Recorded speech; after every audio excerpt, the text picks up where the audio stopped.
당신은 지쳤습니다. 새로운 습관을 만들려 하고 영감을 주는 팟캐스트를 듣고 목표를 세우고 긍정적으로 생각하려 했습니다.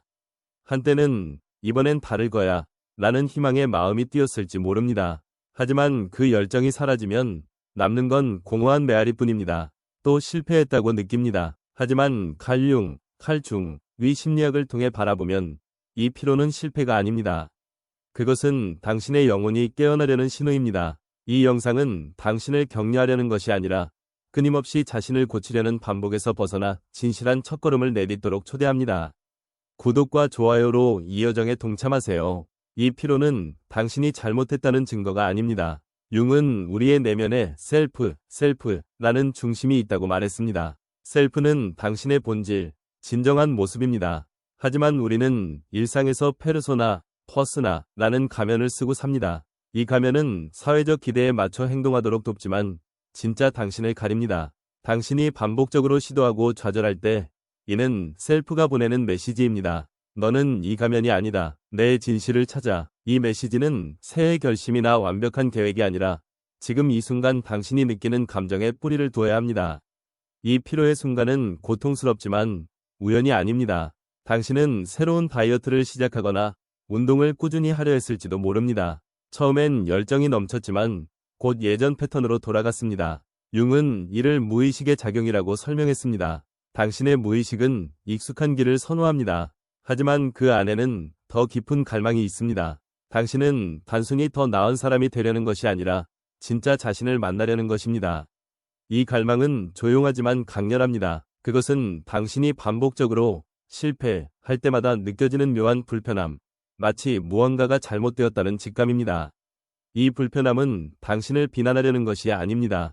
융은 진정한 변화가 안락지대를 떠날 때 시작된다고 했습니다. 당신이 느끼는 피로는 무의식이 외치는 소리입니다. 멈춰. 지금 네가 가는 길은 네가 원하는 곳으로 이어지지 않아. 이 소리를 무시하면 피로는 더 깊은 좌절로 변합니다. 하지만 이를 들으면 새로운 가능성이 열립니다.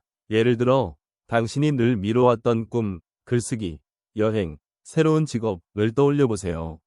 그 꿈이 계속 당신을 괴롭히는 이유는 무엇일까요?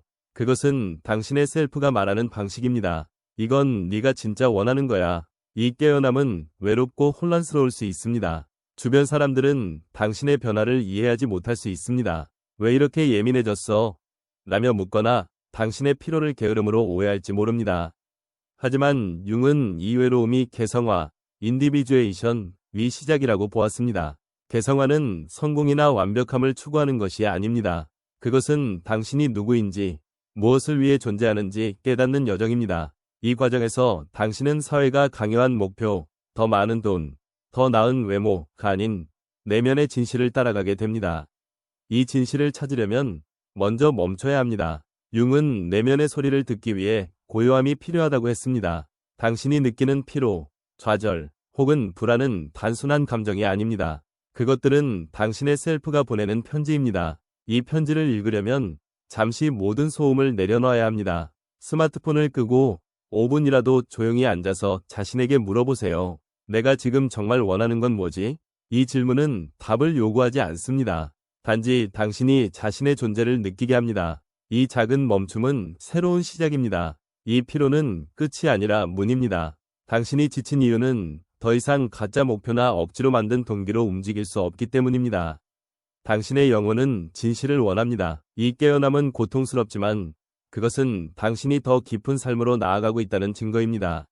이 편지는 당신에게 말합니다. 넌 충분해. 이제 내 진실을 살아. 이 여정은 지금 바로 여기서 시작됩니다. 당신은 이미 첫걸음을 뗐습니다. 당신은 피로 속에서 깨어남의 신호를 들었습니다. 이제 그 신호가 당신을 더 깊은 곳으로 이끌고 있습니다. 칼융, 칼중, 위 심리학에서 내면의 그림자, 섀도우는 우리가 외면한 모든 것을 품고 있습니다. 분노, 두려움, 부끄러움, 심지어 숨겨진 꿈까지. 이 그림자는 당신을 방해하려는 적이 아닙니다. 오히려 그것은 당신이 잊고 있던 자신을 되찾으라는 속삭임입니다. 이 영상은 당신이 그 속삭임을 듣고 숨겨진 자신을 마주하도록 안내합니다. 구독과 좋아요로 이 여정에 함께하세요. 그림자는 왜 나타날까요? 당신은 새로운 시작을 다짐했지만 곧 익숙한 패턴으로 돌아갔을 수 있습니다. 중요한 프레젠테이션 전 갑작스런 불안, 친구와의 대화에서 터져나온 예기치 않은 짜증, 혹은 중요한 결정을 미루는 습관. 융은 이를 그림자의 목소리라고 했습니다. 그림자는 당신이 어릴 적, 혹은 삶의 어느 순간에 이건 보여주면 안 돼, 라고 배운 모든 것입니다. 예를 들어, 당신은 화를 내는 자신을 나쁜 사람이라 여겨 억눌렀을 수 있습니다. 혹은 실패를 두려워해 도전을 피했을지 모릅니다. 이 감정들은 사라지지 않습니다. 그것들은 내면의 어두운 방에 갇혀 당신이 무시할수록 더 크게 울립니다. 이 그림자는 아기가 없습니다. 융은 그림자가 단순히 인정받고 싶어 한다고 설명했습니다. 당신이 반복적으로 실수하거나 스스로를 방해할 때 이는 그림자가 말하는 방식입니다. 나를 봐, 나도 너의 일부야. 예를 들어, 당신이 늘 미뤄왔던 창작 프로젝트, 그림, 글쓰기, 음악을 떠올려 보세요. 시작하려 할 때마다 찾아오는 두려움이나 자기 비판은 무엇일까요? 그것은 그림자가 당신에게 묻는 질문입니다. 왜 나를 계속 숨기는 거지? 이 질문에 답하려면 용기가 필요합니다. 그림자를 마주하는 것은 고통스럽지만 자유를 가져옵니다. 융은 이를 그림자 작업이라 불렀습니다. 이는 당신이 외면했던 감정을 의식적으로 탐구하는 과정입니다. 예를 들어, 당신이 자주 느끼는 불안을 떠올려 보세요. 그 불안은 어디서 왔나요? 어떤 기억이나 상황과 연결되나요? 이를 억누르지 말고 조용히 관찰하세요. 중요한 것은 판단하지 않는 것입니다. 당신의 두려움, 분노, 혹은 약점은 결함이 아닙니다. 그것들은 당신의 일부이며 인정받을 때 비로소 조용해집니다. 이 작업은 당신을 변화시킵니다. 그림자를 받아들이면 그것은 더 이상 당신을 지배하지 않습니다. 예를 들어, 과거의 실수를 부끄러워하던 사람이 그 이야기를 웃으며 나눌 수 있게 됩니다. 이는 단순한 치유가 아닙니다. 융은 그림자가 통합될 때 그것이 창의성과 생명력의 원천이 된다고 했습니다. 당신이 숨겼던 열정, 용기, 혹은 진솔함이 다시 살아납니다. 이는 당신의 에너지를 더 높은 곳으로 끌어올립니다. 당신이 방에 들어서면 사람들은 무의식적으로 그 진실을 느낍니다. 그림자 작업은 또한 타인과의 관계를 바꿉니다. 당신이 자신의 어둠을 받아들이면 타인의 단점도 더 부드럽게 보게 됩니다. 예를 들어, 누군가의 날카로운 말이 당신을 아프게 했다면 이제 그 말이 그들의 그림자에서 왔음을 알게 됩니다. 이는 당신을 자유롭게 합니다. 더 이상 타인의 반응을 개인적으로 받아들이지 않으며 오히려 그들을 이해하는 여유가 생깁니다. 이는 당신의 진동이 만들어내는 변화입니다. 이 과정은 쉽지 않습니다. 그림자를 마주하면 불편함, 부끄러움, 혹은 두려움이 따라옵니다. 하지만 융은 이 불편함이 진정한 자유의 문이라고 했습니다. 당신이 그림자를 외면할수록 그것은 더 큰 소리로 외칩니다. 하지만 그것을 끌어안으면 당신은 더 이상 그것에 휘둘리지 않습니다. 이 작업은 끝없는 여정입니다. 새로운 그림자가 나타날 때마다 당신은 더 깊은 자신을 발견합니다. 하지만 이 과정은 당신을 점점 더 가볍게 만듭니다. 이 편지는 당신에게 말합니다. 내 그림자는 적이 아니야. 그것은 네가 잊은 너의 일부야. 이 속삭임을 들어보세요. 당신의 숨겨진 부분은 당신을 기다립니다. 그것을 마주하는 순간 당신의 세상은 달라지기 시작합니다. 당신은 피로 속에서 깨어남을 느끼고 그림자의 속삭임을 들었습니다. 이제 그 여정은 당신을 새로운 문 앞에 데려갑니다. 칼 융, 위 심리학에서 페르소나, 퍼스나는 우리가 세상에 보여주는 가면입니다. 이 가면은 보호막이지만 시간이 지나면 우리를 가두는 감옥이 됩니다. 그것을 벗는다는 것은 단순한 선택이 아니라 진정한 자신으로 살아가기 위한 용기입니다. 이 영상은 당신이 그 무거운 가면을 내려놓고 자유로운 숨을 쉬도록 안내합니다. 구독과 좋아요로 이 여정에 함께하세요. 페르소나는 어떻게 생겨났을까요? 어릴 적, 당신은 사랑받기 위해 혹은 비판을 피하기 위해 특정한 모습으로 행동하는 법을 배웠습니다. 예를 들어, 착한 아이가 되어야 했거나 강한 사람처럼 보이도록 요구받았을 수 있습니다. 직장에서 늘 웃으며 문제를 해결하는 동료, 가족 앞에서 늘 침착한 당신, 이 모든 것이 페르소나입니다. 융은 페르소나가 사회적 삶을 가능하게 한다고 했지만 그것에 지나치게 몰입하면 내면의 진실을 잃게 된다고 경고했습니다. 당신은 가면을 쓰고 있지만 그 뒤에서 진짜 당신은 숨을 쉬지 못하고 있습니다. 이 가면은 안전하지만 무겁습니다. 당신은 매일 아침 오늘도 괜찮은 척해야 해 라며 자신을 다잡을 수 있습니다. 하지만 그 가면 아래 피로와 외로움이 쌓입니다. 예를 들어 직장에서 늘 완벽한 모습을 유지하려다 갑작스레 눈물이 터져나온 적이 있나요? 혹은 친구들과 웃으며 대화하다가 집에 돌아와 이 유머를 공허함을 느낀 적이 있나요? 이는 페르소나가 당신을 진실로부터 멀어지게 했기 때문입니다. 융은 이를 영혼의 단절이라고 불렀습니다. 당신은 세상에 적응했지만 자신을 잃었습니다.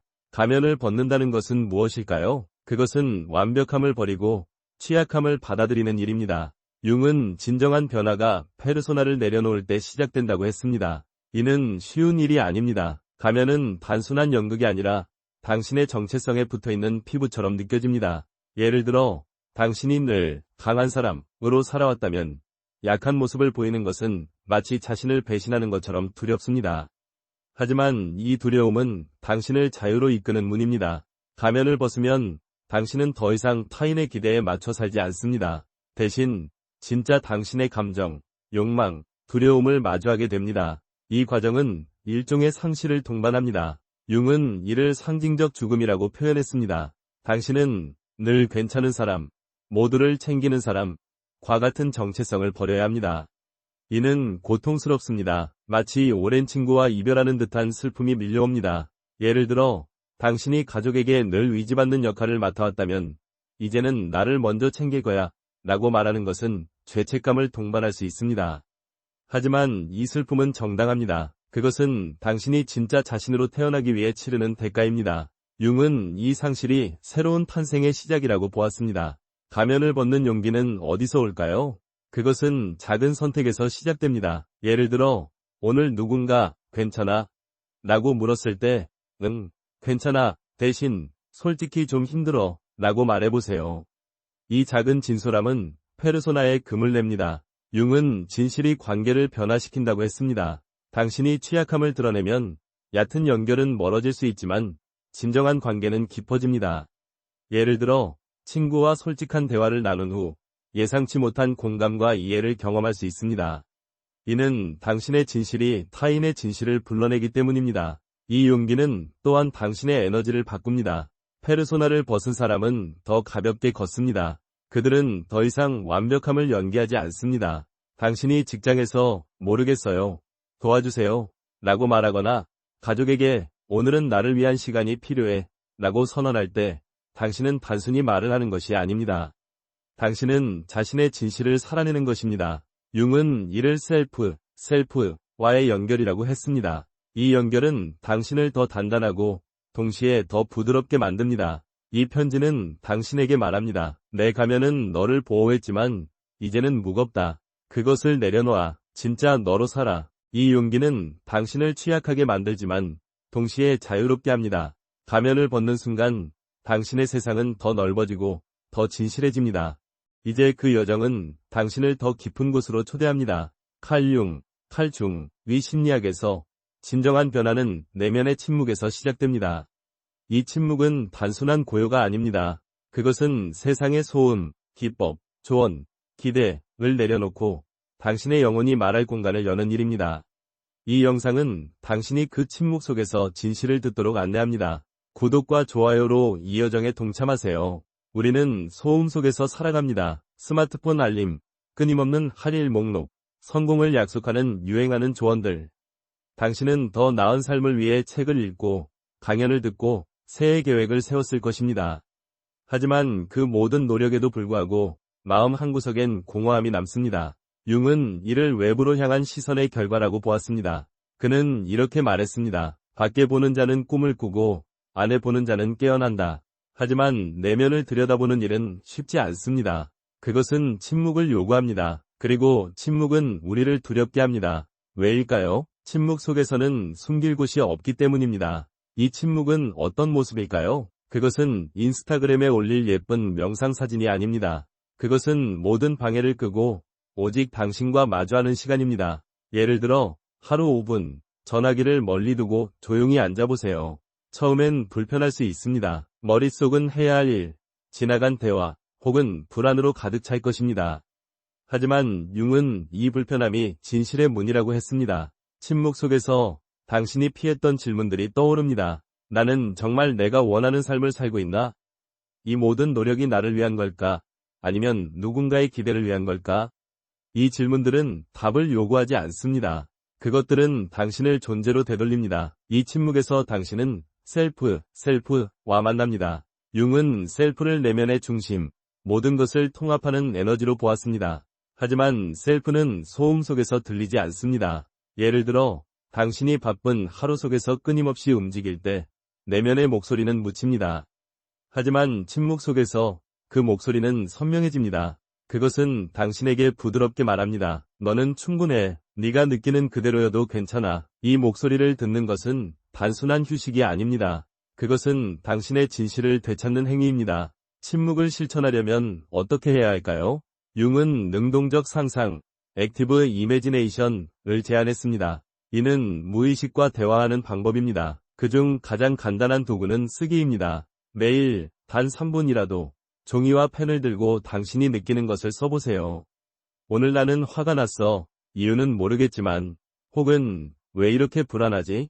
이 쓰기는 계획이나 완벽함을 요구하지 않습니다. 중요한 것은 솔직함입니다. 이 글은 누구에게 보여줄 필요가 없습니다. 그것은 당신과 당신의 셀프 사이의 대화입니다. 융은 이 과정이 무의식을 의식으로 가져온다고 했습니다. 당신이 쓰는 순간 혼란은 서서히 명료함으로 변합니다. 이 쓰기는 단순한 기록이 아닙니다. 그것은 의식입니다. 예를 들어, 당신이 반복적으로 느끼는 불안을 적다 보면 그 불안이 특정한 기억이나 상황과 연결되어 있음을 발견할 수 있습니다. 이 발견은 당신을 자유롭게 합니다. 더 이상 불안은 당신을 지배하는 괴물이 아닙니다. 그것은 이해할 수 있는 당신의 일부가 됩니다. 융은 이 과정을 연금술에 비유했습니다. 혼란과 고통은 의식이라는 불로 정제될 때 지혜와 힘으로 변합니다. 침묵과 쓰기는 당신의 관계도 바꿉니다. 당신이 내면의 진실을 들을 때 타인과의 대화도 깊어집니다. 예를 들어 친구와의 가벼운 대화가 갑자기 진솔한 나눔으로 이어질 수 있습니다. 이는 당신의 침묵이 만들어낸 공간 때문입니다. 당신의 진실한 에너지는 타인의 무의식을 깨우고 그들로 하여금 자신의 진실을 마주하게 합니다. 융은 이를 집단 무의식의 공명이라고 불렀습니다. 당신의 침묵은 단순히 개인적인 것이 아닙니다. 그것은 주변의 잔잔한 파동을 일으킵니다. 이 침묵은 완벽함을 요구하지 않습니다. 당신은 여전히 혼란스럽고 피곤하고 답이 없을 수 있습니다. 하지만 침묵 속에서 당신은 그 모든 것을 있는 그대로 받아들입니다. 융은 완전성이 아니라 존재의 충실함을 강조했습니다. 이 작은 공간, 3분의 쓰기, 5분의 고요는 당신의 내면에 뿌리를 내립니다. 그것은 당신이 다시 세상으로 나아갈 때 더 단단한 중심을 제공합니다. 이 편지는 당신에게 말합니다. 침묵 속으로 들어가. 거기서 내 진실이 기다리고 있어. 이 공간에서 당신은 단순히 듣는 것이 아니라 살아있는 자신을 발견합니다. 침묵은 당신의 세상을 열어줍니다. 당신은 깨어남을 느끼고 그림자를 마주하며 가면을 벗고 침묵 속에서 진실을 들었습니다. 이제 그 여정은 당신에게 새로운 힘을 전합니다. 칼중의 심리학에서 진정한 변화는 거대한 도약이 아니라 작은 행동에서 비롯됩니다. 이 행동들은 단순하지만 강력합니다. 그것들은 당신의 내면을 단단히 하고 세상을 새롭게 그립니다. 이 영상은 당신이 일상 속 작은 선택으로 세상을 재구성하도록 안내합니다. 이제까지의 여정은 내면의 탐구였습니다. 하지만 탐구만으로는 충분하지 않습니다. 융은 셀프와의 연결이 행동으로 이어질 때 완성된다고 했습니다. 이 행동은 완벽하거나 거창할 필요가 없습니다. 예를 들어 매일 아침 3분 동안 종이에 당신의 감정을 적는 것. 오늘은 불안해. 이유는 모르겠어. 혹은 어제 그 대화가 마음에 걸려. 이 작은 행위는 단순해 보이지만 당신의 무의식을 의식으로 가져옵니다. 융은 이를 능동적 상상, 액티브 이매지네이션 위 일종으로 보았습니다. 당신은 단지 쓰는 것이 아니라 자신의 진실과 대화하는 것입니다. 이 작은 행동은 왜 중요한가요? 그것은 당신을 현재에 묶어줍니다. 우리는 종종 과거의 후회나 미래의 불안에 갇힙니다. 하지만 융은 진정한 힘이 지금에 있다고 했습니다. 예를 들어 당신이 직장에서 압박을 느끼며 나는 충분하지 않아 라는 생각에 빠졌을 때 잠시 멈춰 펜을 들고 그 생각을 적어보세요. 왜 이렇게 느끼지? 이 질문은 답을 찾는 것보다 당신을 존재로 되돌리는 데 목적이 있습니다. 이 3분은 당신의 내면에 뿌리를 내리는 씨앗입니다. 시간이 지나면 이 씨앗은 단단한 나무로 자랍니다. 이 행동은 당신의 에너지를 바꿉니다. 융은 의식적인 선택이 우리의 진동을 높인다고 했습니다. 당신이 매일 작은 진실을 선택할 때 그 진실은 주변으로 퍼집니다.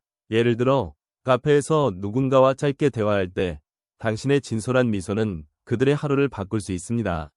이는 당신이 의도하지 않아도 당신의 존재가 만들어내는 파장입니다. 융은 이를 집단 무의식의 연결이라고 설명했습니다. 당신의 작은 행동, 솔직한 말 한마디, 세 줄의 글은 세상에 미세한 흔적을 남깁니다.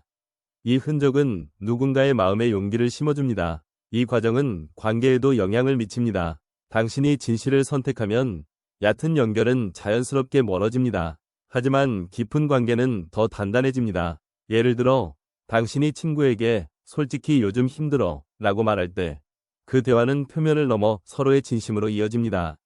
융은 이를 개성화의 결과라고 보았습니다. 당신의 진실은 타인의 진실을 불러냅니다. 이는 당신이 단순히 자신을 바꾸는 것이 아니라 주변 세계를 재구성하는 과정입니다. 이 작은 행동은 완벽함을 요구하지 않습니다. 당신은 여전히 실수하고 흔들리고 혼란스러울 수 있습니다. 융은 완전성이 아니라 의식적인 존재를 강조했습니다. 중요한 것은 매일 작게라도 진실을 선택하는 것입니다. 예를 들어 화가 날 때 그 감정을 억누르지 않고 왜 화가 난 걸까? 라며 적어보세요. 이 선택은 당신을 더 가볍게 만듭니다. 그것은 당신이 더 이상 외부의 소음에 휘둘리지 않는다는 증거입니다. 이 행동은 또한 당신의 환경을 바꿉니다. 직장에서 당신이 진솔하게 이건 나 혼자 못해 도와줘 라고 말하면 동료들은 무의식적으로 더 협력적으로 변합니다. 이는 당신의 진실이 만들어낸 공간 때문입니다. 융은 이를 상징적 힘이라고 불렀습니다. 당신의 존재는 단순히 개인적인 것이 아닙니다. 그것은 세상의 조용한 변화를 일으킵니다. 예를 들어 버스에서 낯선 이에게 따뜻한 인사를 건네는 작은 행동은 그들의 마음에 잔잔한 파문을 일으킵니다. 이 편지는 당신에게 말합니다. 작은 행동이 세상을 바꾼다. 너의 진실로 시작해. 이 여정은 거대한 목표가 아니라 매일의 작은 선택에 뿌리를 둡니다. 당신이 세 줄을 쓰고 진솔한 말을 건네고 자신의 감정을 존중할 때 당신의 세상은 달라집니다. 이 변화는 조용하지만 강렬합니다. 당신은 이미 그 힘을 가지고 있습니다. 이제 그 힘을 선택하세요. 마지막까지 함께 해주셔서 진심으로 감사합니다. 이 여정이 당신의 내면에 작은 불씨를 남겼다면 그것이 바로 우리가 함께 만들어가는 비가시적 조화입니다. 구독과 좋아요, 그리고 댓글로 당신의 진실을 나누어주세요. 여러분의 에너지가 이 채널을 더 멀리 퍼뜨립니다. 다시 만나요.